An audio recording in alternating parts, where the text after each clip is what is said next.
Hello, I'm Robert. City animals. Many people live in cities.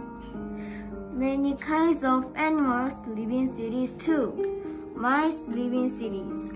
They eat food people throw away. Geese and ducks live in cities. They swim in ponds in parks. Squirrels live in cities.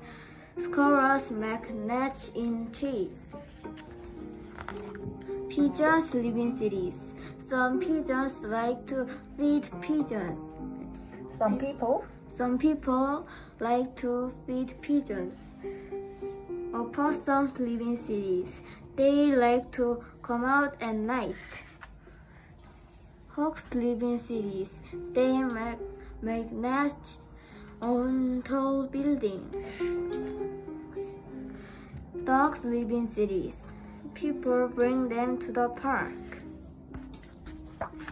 Raccoons live in cities. They take food from trash bins. Do you see animals where you live? What kinds of animals do you see?